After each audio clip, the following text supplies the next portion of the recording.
Bonsoir à toutes et à tous, bienvenue dans le débrief. Après une longue attente, des débats, des discussions, des mésententes, des avancées dans l'idée et des reculs aussi dans l'exécution, le Conseil de gouvernement de la semaine dernière a enfin adopté le projet de loi sur les peines alternatives.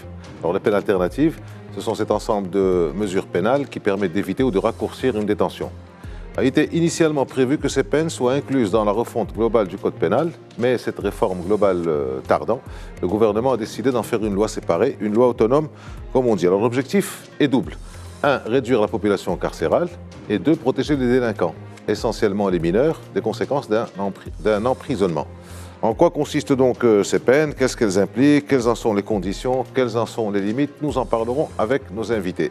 Et en seconde partie, on va faire le voyage pour aller en Ukraine, où la fameuse contre-offensive, tant vantée, tant attendue et autant de fois reportée, semble avoir été cette fois bien lancée. Et bien entendu, comme depuis le début de la guerre, et même avant, les deux parties, la Russie et l'Ukraine, se livrent à une autre guerre, celle de l'information. On a attaqué, on n'a pas attaqué, ils ont perdu, chacun dit ce qui l'arrange. Où en est donc cette contre-offensive? Les Ukrainiens avancent-ils? Les Russes résistent-ils? Décodage et décryptage lors de cette émission. Donc avec nous pour débattre de ces deux thèmes, Hassan Saoud, bonsoir. Vous êtes expert en sécurité et en défense. Merci d'avoir accepté notre invitation. Merci pour votre invitation. Marhaba. Driss Issaoui, bonsoir. Vous êtes analyste politique. Merci aussi d'être avec nous. C'est Mustafa Shahimi, bonsoir. Bonsoir. Vous êtes professeur de droit, vous êtes avocat et vous allez garder vos lunettes noires en raison d'une fragilité oculaire provisoire, mais qui n'enlèvera rien à votre acuité intellectuelle, du moins on l'espère, n'est-ce pas? On va voir. Merci à vous. On verra bien.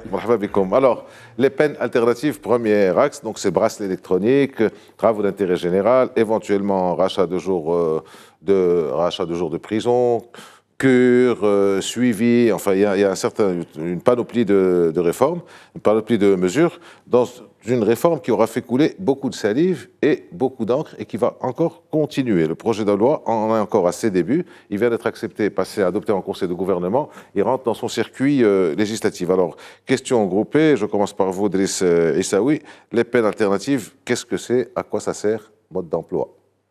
Vous venez juste de donner une définition générique, globale, c'est-à-dire ce sont des peines que l'on affecte à des individus, ou bien pour réduire leur durée d'emprisonnement, ou éviter que les séquelles de l'emprisonnement puissent les affecter en tant que personne. Ce sont des peines qui ont été trouvées ailleurs, sous d'autres cieux, dans des pays démocratiques, où l'on considère que l'emprisonnement n'est pas une punition pure et dure, mais c'est un redressement, c'est une mise à l'épreuve pour les citoyens, pour pouvoir vivre en communauté. C'est ça le plus intéressant. C'est que les gens, quand ils sont en dehors de la loi, ils se mettent justement au banc de la société, ils deviennent graves. Alors, qu'est-ce que les pays européens et les démocraties occidentales, qu'est-ce qu'ils ont prévu pour cela? Je ne vais pas parler des pays socialistes, ex-URSS, etc. Juste les démocraties que nous connaissons, ils ont essayé de faire ça. Travaux d'intérêt général, réduction des peines, le bracelet électronique, etc. Et ce sont des choses qui, de temps en temps, apportent des solutions. Pour le Maroc, effectivement, nous avons une population carcérale qui a gonflé comme... On y reviendra, oui. Absolument, donc c'est un chiffre phénoménal dans lequel se retrouve la jeunesse, etc.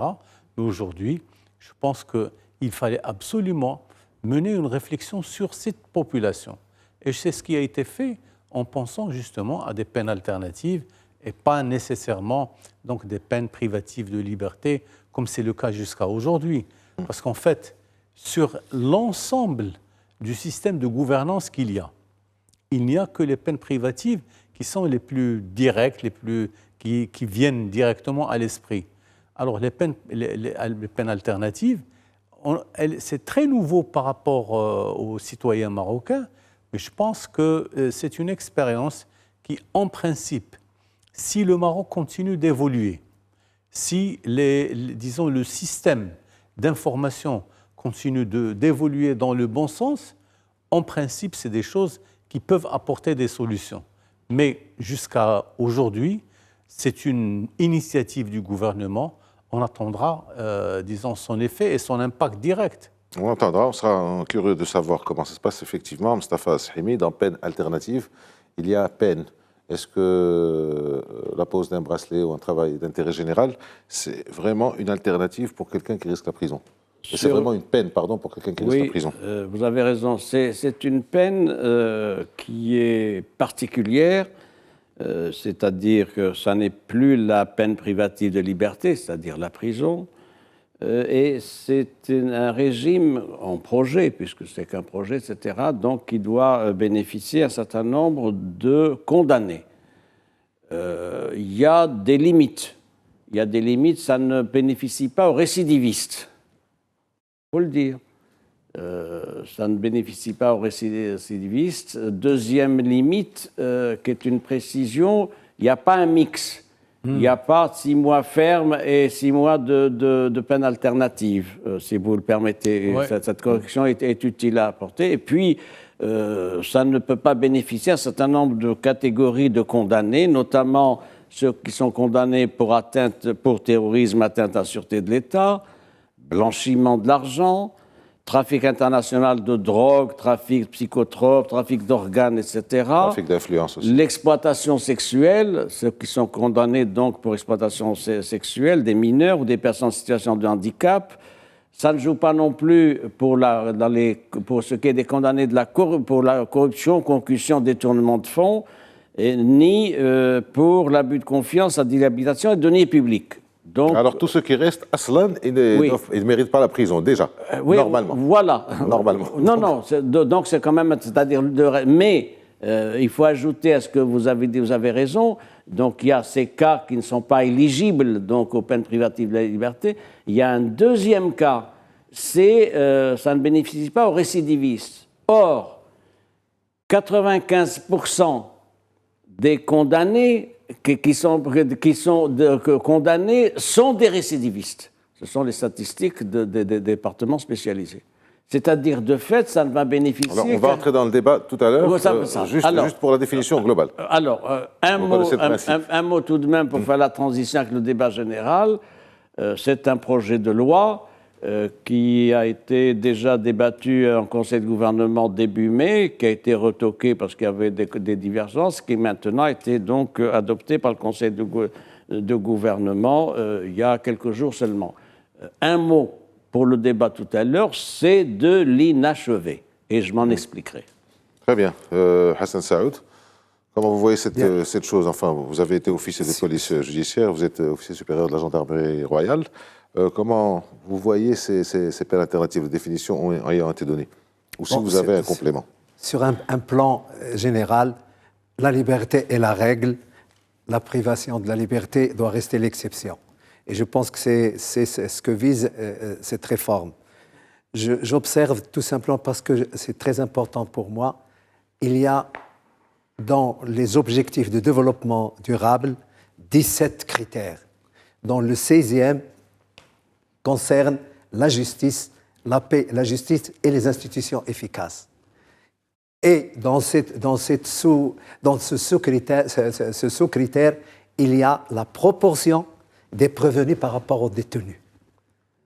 Et c'est l'objet. On va en parler parce que ça pose un problème. C'est l'objet justement de cette détention préventive qui évidemment elle est prononcée quand vous êtes prévenu, quand vous êtes en phase d'instruction, quand vous êtes là.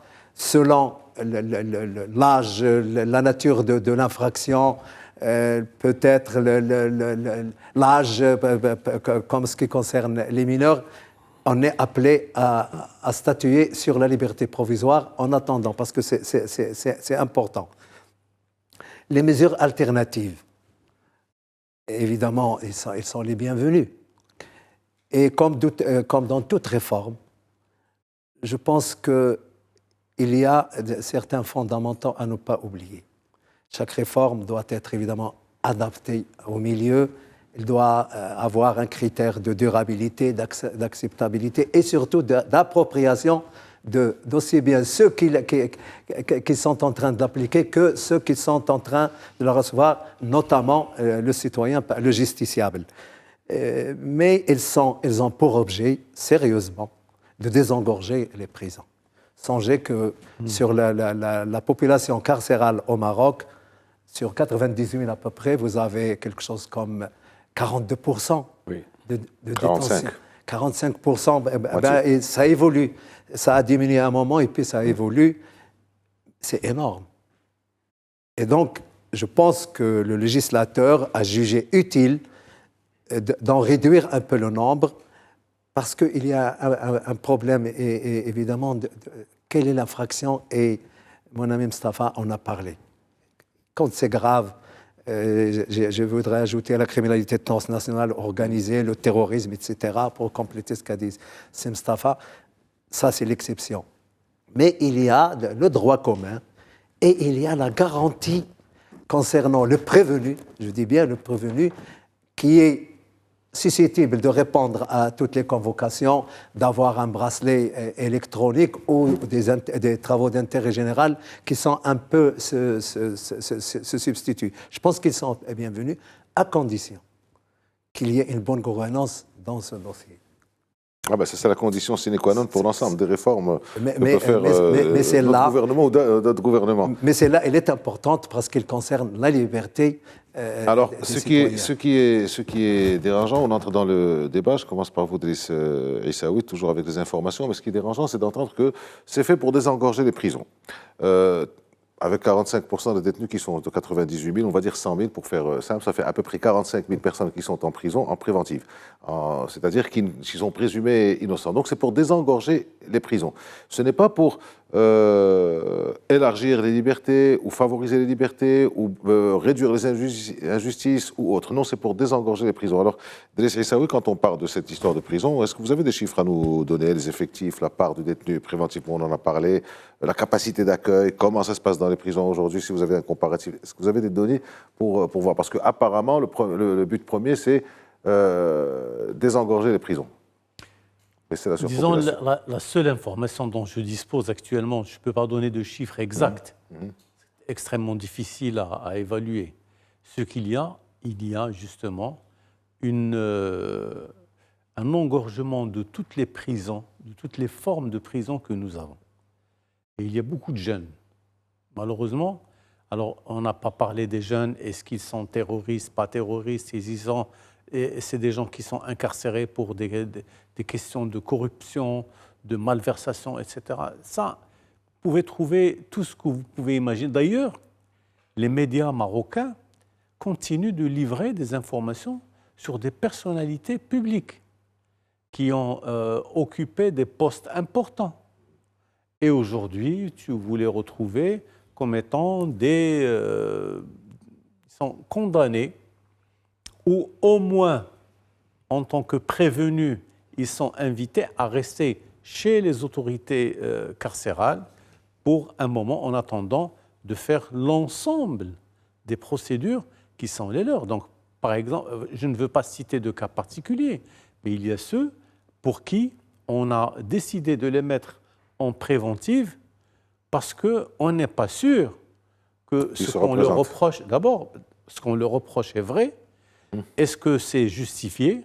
Est-ce que toutes les causes que l'on a évoquées sont encore valables ou non? Donc, tout cela fait que, disons, tous ces process font que la population augmente, que ce soit en préventif ou en personnes carrément incarcérées. Et les prisons, c'est un espace limité dans l'espace. C'est un espace limité. On ne peut pas dire qu'on a les prisons qu'il faut, parce qu'il y a des efforts qui ont été faits pour améliorer la contenance, etc. Incontestablement, mais ça reste en surpopulation. Mais ça reste une surpopulation réelle et on ne peut pas continuer avec ça. Les peines privatives peuvent éventuellement, parce qu'en fait, c'est la question de gouvernance. Comment on gère tout ça? Et ça, ce n'est pas encore, disons, sûr que les peines privatives peuvent remplir leur rôle tel qu'on le présente. Alors, en préparant l'émission, j'ai croisé des chiffres. Ils sont assez terribles. On a 98 000 prisonniers pour une capacité d'accueil de 53 000 environ. Plus. Nous sommes 54-55 000 maximum. Nous sommes à donc un taux de surpopulation de 155, 156%, 45%. 45% sont en détention provisoire. Sur les 45%, à peu près la moitié sont condamnés à des peines inférieures à 1 an, donc éligibles, entre guillemets, aux peines alternatives. Et il y a environ 4 000 personnes qui sont en détenue préventive et qui bénéficient d'un non-lieu à la fin du parcours. Voilà, c'est à peu près les chiffres. Alors, justement, pourquoi incarcérer? Comment? Qui? Comment libérer? Quelle est la philosophie pénale? Moustapha Sahimi, je m'adresse à vous en tant que professeur de droit et en tant qu'avocat.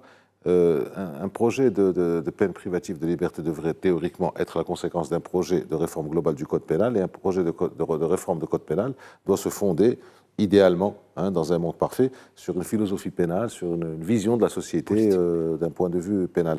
Est-ce que ça a été fait? Est-ce que ça ne devrait pas être fait? Est-ce qu'on ne met pas un peu la charrue avant les œufs? D'abord, sur les chiffres qui ont été donnés, moi j'ai d'autres chiffres. J'ai exactement le chiffre à la fin février 2023, c'est 97 204 détenus, avec 44-45% de détention préventive. Précision, la détention préventive est une mesure d'exception. Pas la règle. Or, ce n'est pas le cas. Bien, donc c'est quand même intéressant, et dès lors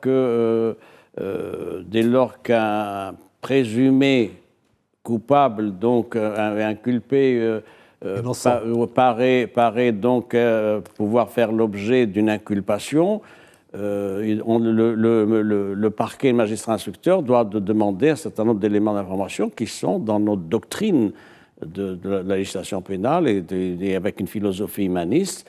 Si l'inculpé réunit ce qu'on appelle des conditions de représentation, c'est-à-dire s'il a un domicile établi, s'il a un travail, s'il a une famille et que son parcours permet de voir que ce n'est pas un aventurier qui va sortir des frontières, etc., en principe, le placement en détention préventive n'est pas requis.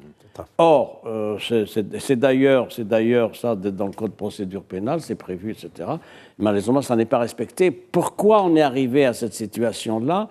Parce qu'il y a une doctrine répressive qui s'est installée au niveau du fonctionnement de l'administration de la justice. C'est-à-dire que le magistrat instructeur dit, il a quelqu'un devant lui, etc., dit oui, etc., et puis, de placement en détention. Il y a un autre élément qui joue aussi, c'est pour éviter des concertations avec des témoins, la subornation de témoins.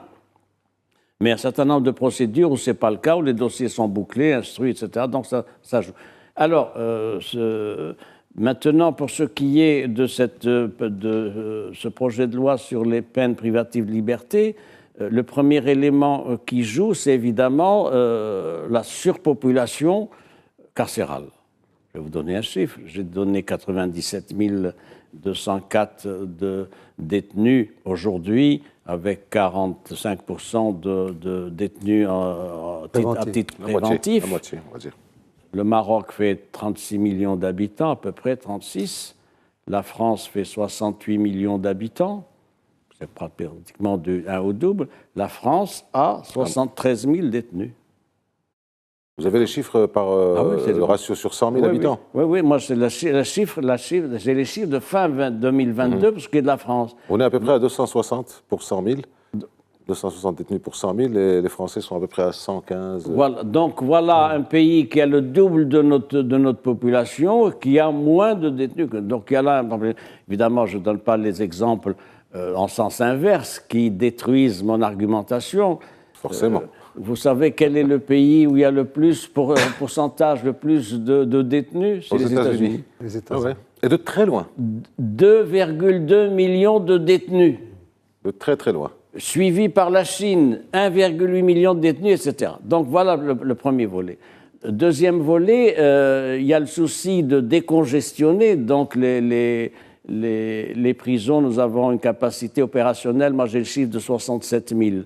67 000, donc ça fait 30 000 qui sont surpopulation. Ça fait évidemment des détenus à 2, 3 dans une chambre, etc. D'ailleurs, suivant les prisons, c'est pas le même, on le sait. Mais ce qui est important de relever aussi, c'est qu'il y a le souci du Maroc de s'inscrire dans une évolution observée dans le monde contemporain. Il y a un courant de pensée, de philosophie pénale, si je puis dire, qui veut que finalement la prison soit pas la bonne solution. Ça ne permet pas la rédemption, ça ne permet pas la réinsertion. Alors, on passe de la théorie Et sur ce plan-là, le Maroc partage ça. Alors maintenant, sur votre question, si vous le permettez, je vais répondre. Non, vous avez répondu à la question sur le plan théorique. J'ai pas répondu, que partiellement. Non, alors, très vite, parce que je voudrais avoir l'avis sur la politique pénale du colonel Hassan Saoud, en tant qu'ancien officier de la police judiciaire. Comment ça se passe? Est-ce que c'est vraiment concret? Question qui lui est posée. Alors, allez très vite. Sur la politique pénale. Nous avons ce dossier de la réforme de la politique pénale depuis plus d'une décennie. Il y a eu une première tentative qui a été faite en 2013 par le ministre de la Justice. Ensuite, il y a eu PJD d'ailleurs, puis il y a eu un ministre USFP qui est venu, qui a pris en charge le département de la Justice. Mais ça, on va peut-être y revenir dans le débat. Bien entendu, très certainement. Alors, Hassan Saoud, vous avez exercé des fonctions territoriales au sein de la gendarmerie royale, donc vous êtes officier de la police judiciaire, donc vous avez eu à avoir affaire à des gens qui ont été par la suite détenus, innocentés ou...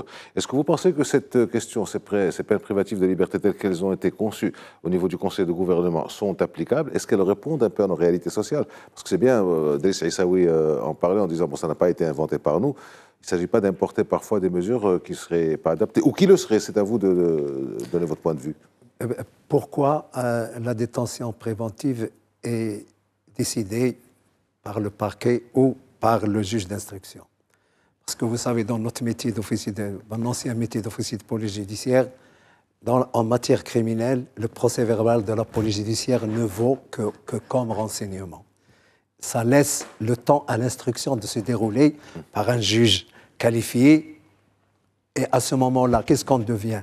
On devient des auxiliaires des juges d'instruction, comme on agit par commission rogatoire, notamment des enquêtes dans les établissements pénitentiaires où les détenus préventivement sont là et on est obligé de compléter sur une commission rogatoire des questions précises du juge d'instruction. Mais l'instruction est longue, comme le temps judiciaire en général.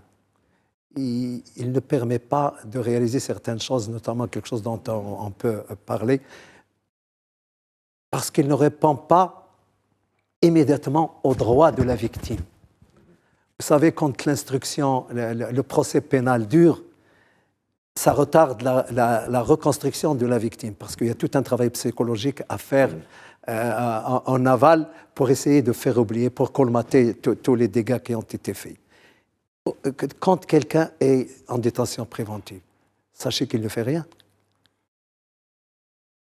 Tant qu'il n'est pas condamné, il ne peut pas être réinséré, il ne peut pas suivre une formation qualificative, qualifiante, etc.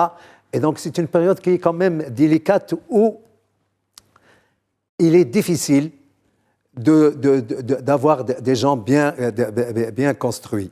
Alors, je pense que raccourcir cette période de détention préventive est un impératif.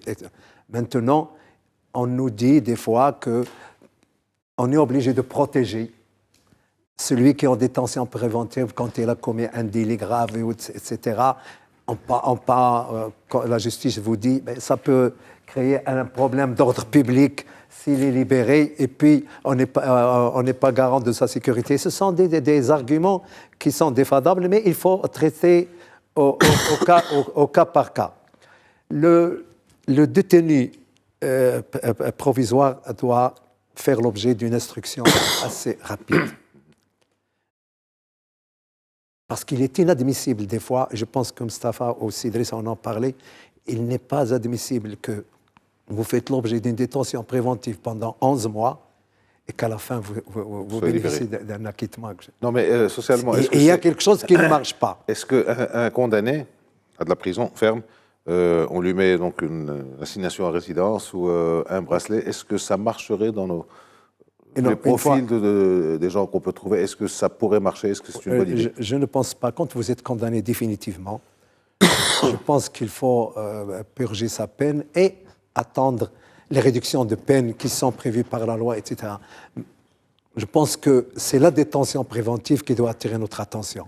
Tant que vous êtes jugé, quand vous êtes présumé innocent, c'est là où on peut jouer. Maintenant, il y a à voir tout ça parce que la justice a quand même un regard un peu global sur cette situation. Et puis, la garantie de représentation dont on a parlé est importante. Et puis, la caution, la famille, si vous êtes primo-délinquant, je pense maintenant, par exemple, au délit à col blanc. Un exemple. Mais ce n'est pas la même chose que le terroriste, ce n'est pas la même chose que les pédophiles. Justement, c'est jusqu'à, dit l'explication du projet de loi, jusqu'à 5 ans de prison. Les gens qui sont condamnés, qui risquent jusqu'à 5 ans de prison, peuvent avoir bénéficié de ça. On va essayer d'entrer dans le profil de ces gens-là, mais un petit point, le temps passe. On se retrouve juste après la pause, fin de la première partie.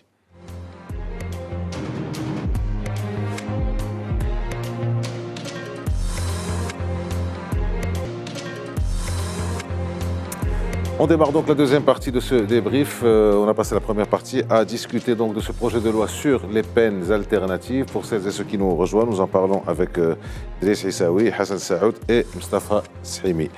Juste avant la pause, Hassan Saoud, on parlait des profils des futurs condamnés, des condamnés potentiels. Oui, différents profils. Moi, je voulais évoquer justement l'individualisation de la peine et je pense que l'individualisation de statuer sur la détention préventive doit aussi être un critère. C'est-à-dire qu'on applique, on libère pas, au cas par cas. Comme, il ne faut pas généraliser, évidemment. On ne va pas lâcher un pédophile dans la nature. On va pas. Il y a une mission de protection de la société contre certains prédateurs qui sont dangereux. Et donc, je pense qu'il faut encore creuser les cas particuliers dans la détention préventive pour être dans la juste mesure. Le principe général du droit, c'est la présomption d'innocence. Or, il se trouve qu'avec la détention préventive, telle qu'elle est appliquée, c'est une présomption de culpabilité. Elle s'installe médiatiquement. C'est un drame social, c'est un drame familial, et quand bien même vous seriez blanchi et acquitté, il restera toujours dans le relationnel cette tâche. Ah oui, mais il a été détenu 6 mois, 8 mois, non, donc voilà le problème. Je voudrais enchaîner, puisque j'ai la parole, sur l'incapacité des gouvernements à définir une politique pénale. Il y a des discours, il y a des postures des uns et des autres, même parfois même du populisme de tel ou tel ministre de la Justice. Mais fondamentalement, nous ne sommes pas arrivés à définir une politique pénale. Pourquoi ? Parce qu'il n'y a pas pacte social et accord sur une politique pénale. Il y a d'un côté un courant conservateur et de l'autre côté un courant, disons, pour résumer, moderniste. Dans le courant conservateur, ça a été bloqué pendant les 2 cabinets de PJD, il faut bien le dire, où il y a eu un projet qui a été fait par l'ancien ministre de la Justice, Moussa Amin, etc., mais qui n'a pas voulu une réforme totale du code pénal. Il a fait ça à la carte sur des mesures particulières.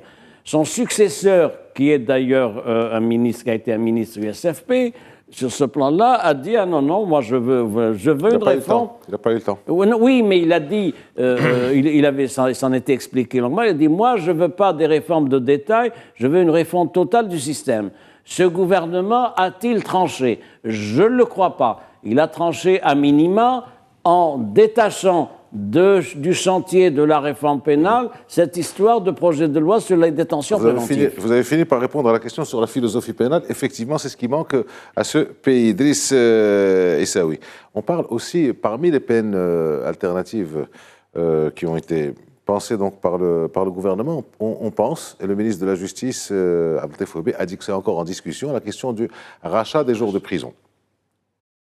Voilà, je vois déjà Hassan Saoud qui n'est pas tout à fait d'accord. Je ne sais pas ce qu'en pense Moustapha Sahimi, mais je vous pose la question. Ça n'a pas été validé par le gouvernement. Non, Ça n'a pas été, mais c'est toujours en discussion. Le fait d'y avoir pensé. Le fait d'y avoir pensé déjà. Et Dixit, le ministre de la Justice, c'est toujours en discussion, c'est-à-dire c'est toujours en réflexion. Qu'est-ce que vous pensez de ça? Est-ce que d'abord, excusez-moi, est-ce que ça existe ailleurs? Oui. Et est-ce que c'est aux États-Unis, ça existe. Applicable ici. En Angleterre, en France, etc., ça existe. Mais maintenant, si vous voulez évaluer des jours de prison pour les remplacer par autre chose, travaux d'intérêt collectif, etc., bracelets, machin, c'est extrêmement difficile à définir. Comment voulez-vous définir une journée d'emprisonnement ou une journée de liberté? Par quels moyens? On n'a pas d'étalon de mesure très propre, direct, qui peut te dire ça équivaut à une journée d'emprisonnement, ça, non, ça n'équivaut pas. Donc, je pense que sur le plan légal, sur le plan aussi de la philosophie du droit, je pense qu'il y a une réflexion encore à approfondir pour dire l'évaluation des journées de prison et de liberté, il y a un mécanisme qui va être, d'ailleurs, c'est pour ça peut-être que l'actuel ministre de la Justice le dit, nous sommes en réflexion. C'est-à-dire qu'il y a des concertations, il y a des choses qui se font dans les coulisses pour pouvoir résoudre ces problèmes-là. Mais ce qu'il y a de grave ici, il faut qu'on le dise, il y a, à travers le ministère de la Justice, il y a des demandes de changement de statut des prisonniers, de réduction, etc., qui sont annoncées souvent à l'occasion de fêtes religieuses, etc., et nationales. Je pense que ça aussi, ça mérite d'être discuté très sérieusement, parce que la procédure n'est pas claire. On ne sait pas jusqu'au jour d'aujourd'hui qui c'est qui peut en bénéficier, comment il peut en bénéficier, à part les limites dont ont parlé mes deux amis. Il y a des limites où la personne ne peut pas bénéficier d'être relaxée ou de bénéficier d'une réduction de peine. C'est impossible. Aujourd'hui, je pense qu'il faut qu'on mette un point d'honneur sur qu'est-ce que c'est que cette liberté que l'on veut accorder à un délinquant. On peut décider qu'il est coupable. Alors, s'il est coupable, il faut savoir comment et quelle est la peine qui lui convient. Alors, c'est intéressant ce que vous dites, Driss Aissaoui, parce que comment on va déterminer le nombre de jours de prison pour tel délit? C'est ça. Donc, c'est déjà, c'est fait depuis des siècles et des siècles. De la même manière dont ça a été fait pour le jour de prison, ça pourrait être fait pour le travail d'intérêt général. Donc, c'est ce que disait Moustapha Sahimi, c'est toute la réflexion autour de la philosophie pénale. Est-ce qu'on va punir, sanctionner en retirant la liberté, ou punir et sanctionner en faisant faire un travail, une sorte de rappel à la loi, comme font nos amis français, qui soit effectif. Ou américain. Ce qui est retenu, si vous le permettez, c'est d'abord un plafond de 1000 heures de travaux d'intérêt général. C'est dans le texte, dans le projet de loi. C'est dans le texte. Et ensuite, il y a un autre critère, c'est 2 heures de travail d'intérêt général pour chaque jour de prison. Alors, voilà. On commence déjà à voir les choses, mais est-ce qu'on n'est pas déjà en train de lancer ce débat sur la doctrine pénale, de ce qui est en train de se faire? Et encore une fois, quand on sait que tout ça est applicable à des gens qui vont qui vont être condamnés à moins de 5 ans de prison, imaginons quelqu'un qui est condamné à 4 ans de prison, c'est quand même assez lourd ce qu'il a fait. 4 ans de prison, c'est pas 4 mois, c'est pas 6 mois, sachant que même 1 heure de prison, c'est 1 heure de trop. C'est un délit. Mais c'est un délit quand même qui est important. Alors comment vous voyez cette question des peines alternatives, encore une fois? Vous savez, les peines alternatives, encore une fois, elles sont très utiles, à condition qu'ils soient bien étudiés. Vous avez posé la question de l'achat des journées. Vous savez, notre Constitution parle d'un État social, où les individus et les citoyens sont égaux devant la justice. Acheter ces journées de prison, et là nous sommes malheureusement dans l'importation des modèles juridiques préapportés. Je ne sais pas si c'est utile. Parce que pour moi, celui qui est riche peut acheter ces jours de prison et se libérer au risque qu'il récidive encore, même si la récidive n'est pas touchée. Mais je pense qu'il Il y aura deux justices.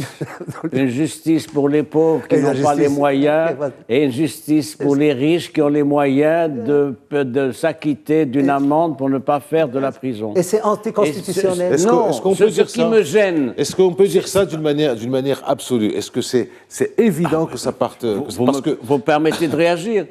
Je ne vous permets pas de réagir. Il termine d'abord. Non, mais c'est une parenthèse pour lui. Lui, il m'autorise à réagir. Voyez. Ce qui me laisse perplexe, et je pèse mes mots, c'est qu'un ministre de la Justice, d'un parti qui se veut le parti donc de la modernité, authenticité de la modernité, ait pu retenir cette hypothèse-là. Parce qu'il ne part pas d'un a priori négatif comme vous partirez. Je ne prends pas la défense du ministre, j'essaie de créer le débat. Comment vous allez expliquer aux justiciables qu'au lieu de faire de la prison, je vais payer de l'argent? On referme la parenthèse, on continue avec Hassan Saoud, après vous revenez, parce que c'est intéressant, effectivement, cette question d'argent. Il y a de la discrimination judiciaire. Comment voulez-vous que quelqu'un qui est pauvre, qui ne puisse pas, même s'il est condamné à une petite peine, puisse s'engager? Et ça frôle, à mon avis, l'injustice, pour faire de la justice un peu financière.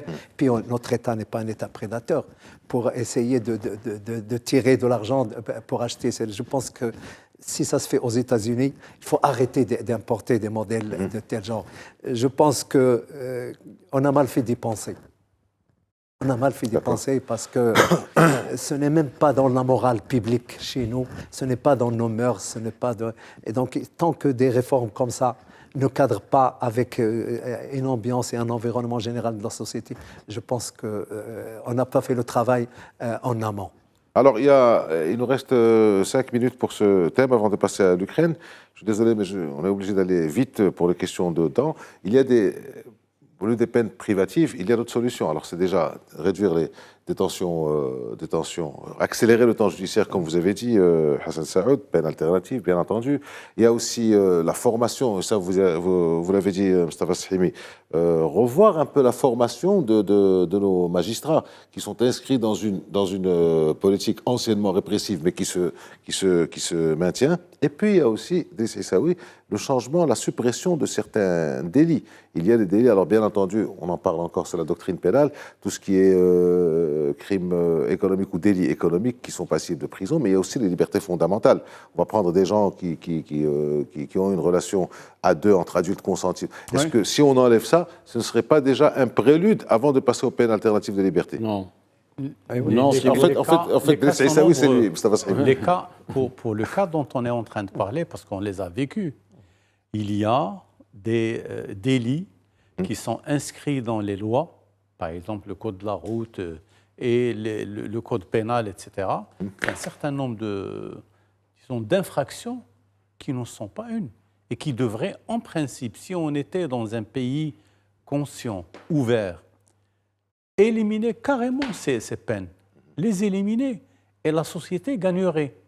Mais le problème, c'est que pour faire une loi, la réformer, ça prendra des années. Ça prendra des années. On ne peut pas réformer un système judiciaire. C'est Mustafa Sahimi vient de le dire. Il y a eu plusieurs ministres, il y a eu plusieurs systèmes de réforme qui n'ont jamais réussi parce que c'est trop compliqué, parce que les gens sont tatillons et les gens ne veulent pas renoncer à ce qui est fondamental, à savoir la présomption d'innocence. Les gens ne veulent pas renoncer à ça. Parce qu'il n'y a pas de pacte social consensuel sur une politique pénale. Voilà fondamentalement le problème. Pas de concertation avant. Non, mais le pacte, ça, concertation ou pas, vous allez un pacte passe par une concertation, c'est non, ce que dit la concertation avec des gens qui ne seront pas d'accord avec vous de toute façon. Donc c'est un exercice inutile. Fondamentalement, nous avons deux référentiels sur la vie publique et en l'espèce sur la politique pénale. Il y a un référentiel conservateur qui est celui de la formation islamiste du PJD, c'est leur droit, avec le soutien du parti de l'Istiqlal. Ce n'est pas ce qui pose problème, pardon, je finis. Ce qui pose problème, c'est que le PJD est passé, donc 10 ans au gouvernement, il avait son idéologie conservatrice, mais il n'est plus là. La question, ce qui est questionné maintenant, c'est le gouvernement actuel, qui est censé supposer je vous réponds. Il y avait les deux cabinets PJD. Il n'y avait pas grand-chose à attendre pour la réforme du code pénal, d'une politique pénale suivant certaines orientations. Nous avons un autre gouvernement où il y a un parti conservateur qui est Parti de l'Istiqlal, lequel Parti de l'Istiqlal, son secrétaire général Nizar Baraka, ici même il y a 2 semaines, nous a dit qu'il était attaché à des valeurs et que, je traduis dans mon vocabulaire, il freinait des cas de fer pour qu'un certain nombre de fondamentaux aux yeux du Parti istiqlal ne soient pas remis en cause. Nous en sommes là.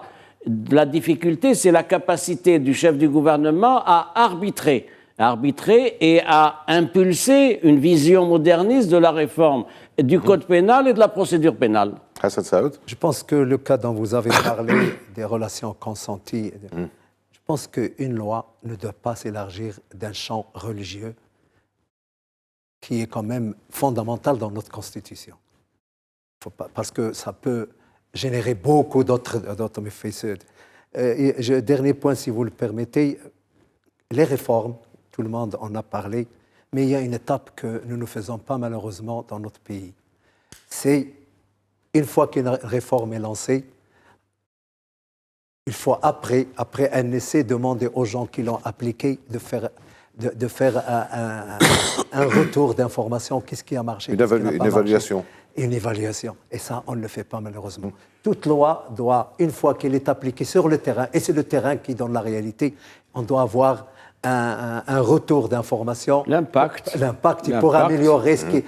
Et malheureusement, on ne le fait pas ici. Et ça serait intéressant qu'on s'y emploie pour améliorer, parce que les lois ne sont pas... c'est pas le Coran. Ils sont immuables et elles répondent au mouvement de la société, et je pense que c'est une étape qui me paraît importante. Alors, on attendait une réflexion sur la réforme globale du code pénal. On a initié cette discussion autour des peines alternatives qui va conduire, in fine, de toutes les manières, vers cette discussion sur le code pénal, la vision pénale, la doctrine pénale, le pacte social dont vous parlez. La politique pénale en général. Politique pénale d'une manière générale. Je crois qu'on y est maintenant, mais un débat implique tout le monde.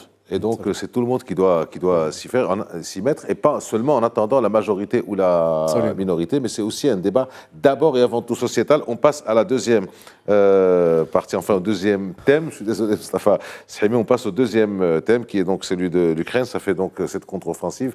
Ça fait des mois et des mois qu'on en entend parler. Ça fait autant de temps qu'on dit les choses et leur contraire. Ça fait encore plus qu'on attend les armes, qu'on attend les nouveaux éléments ou les nouveaux éléments qui vont changer le cours de la guerre. Et bien, maintenant, les Ukrainiens ont reçu du matériel, du gros matériel, ont reçu des blindés, ont reçu de l'artillerie, on parle des F-16 maintenant. Donc, théoriquement, cette contre-offensive a commencé. Hassan Saoud, vous êtes expert donc en question de sécurité et de défense.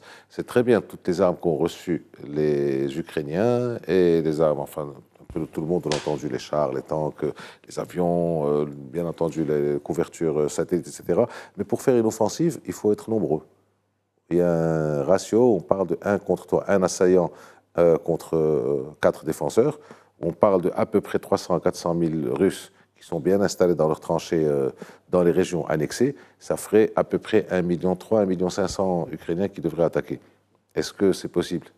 Oui, le chiffre que vous vous donnez est un chiffre qui est inversement proportionnel à celui qui fait l'offensive. C'est 1 pour 3, 1 pour 4, et ça peut aller... c'est vrai que les Ukrainiens qui sont en train de faire une contre-offensive, la vraie n'a pas commencé. Ah, ça, on n'en sait rien. Non, mais je vous le dis. Strictement rien. Tout le monde dit les choses et leur contraire dans cette guerre. Non, je vous dis que la contre-offensive, la vraie, n'a pas encore commencé. Nous sommes dans ce qu'on appelle la reconnaissance offensive. Les Ukrainiens sont en train de tester le dispositif de défense le long de la ligne frontalière avec le Donbass et vers la Russie. Pourquoi ? Pour se renseigner, pour essayer d'ébrécher, pour voir où on peut faire un axe d'effort. Il n'y aura pas d'offensive majeure tant qu'il n'y aura pas une masse de chars. C'est le char qui permet le franchissement d'une défense. Et là, nous sommes dans une mission de renseignement, de harcèlement et de ciblage de lieux pour essayer de choisir le jour J quel est le ventre mot d'un dispositif. C'est ça où on est maintenant. C'est violent, mais ce n'est pas la vraie offensive qu'on attend. Pourquoi? Parce que la vraie offensive, elle est interarmée. C'est du renseignement satellitaire, c'est des drones, c'est des blindés, c'est des accompagnements, et c'est l'aviation, et c'est l'artillerie, combinée. Et je pense qu'il n'a pas encore commencé, on l'attend, mais les Ukrainiens ont l'art de ce qu'on appelle la déception. Rappelez-vous, on voulait attaquer Kharkiv, et les Russes sont partis à Kharkiv, et finalement, c'est Kherson qui a été atteint. Il y a de la stratégie, et puis il y a évidemment de l'intoxication, il y a des fausses nouvelles, et c'est le lot de la guerre, vous l'avez dit, la guerre de communication. Donc nous en sommes là. Il y a à peu près 4 fronts maintenant, depuis Bolgorod, qui est en territoire russe, et puis vous descendez à Bakhmut, vous descendez à Kherson, vous descendez vers le sud.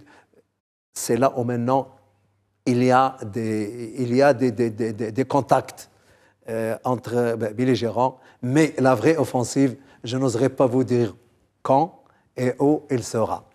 C'est ça la réalité. Est-ce que vous croyez à tout ça, Dressi Issaoui? Parce qu'encore une fois, on a l'impression, quand on entend Hassan Saoud parler et d'autres, on a l'impression que l'armée russe, elle n'existe pas.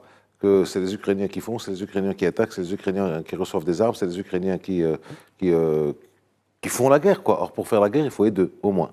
Oui. Est-ce que vous croyez à tout ça? C'est malheureux, c'est comme ça. C'est de la désinformation totale. Absolument. C'est de la désinformation totale.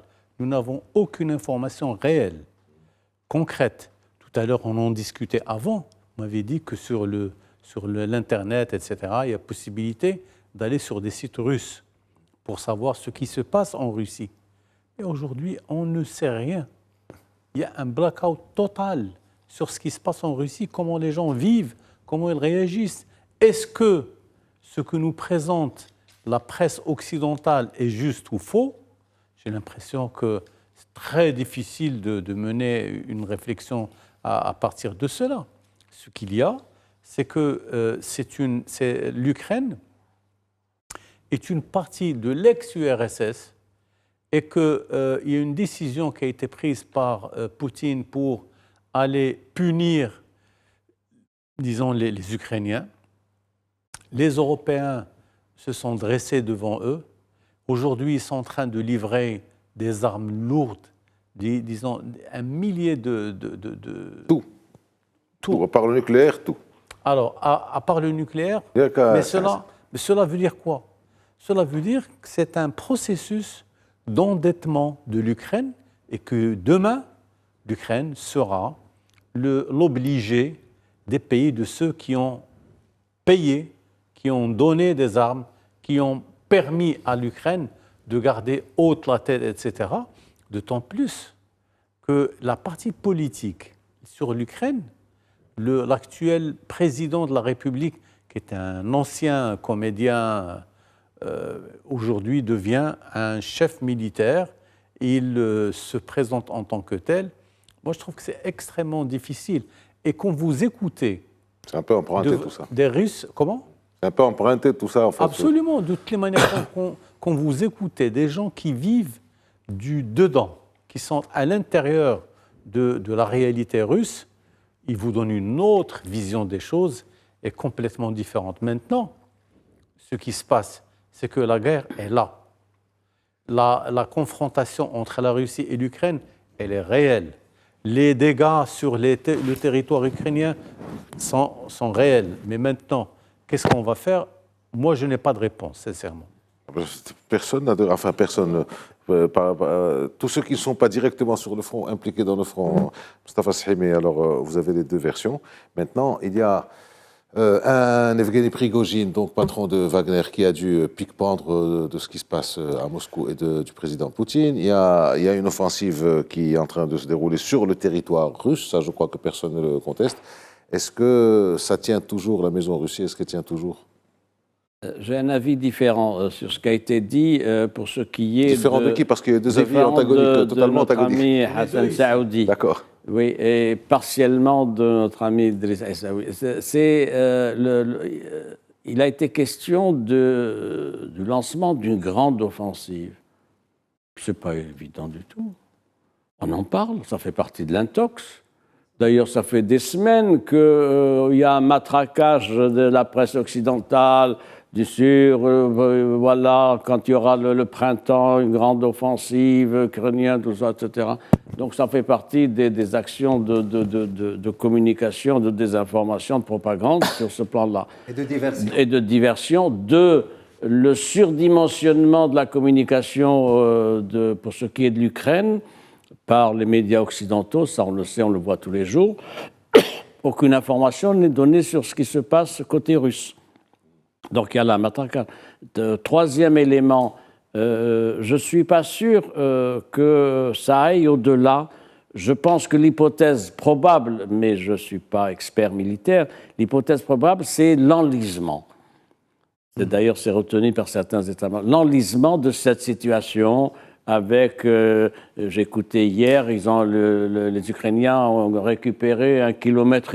On rendez compte comme enjeu stratégique et militaire, etc.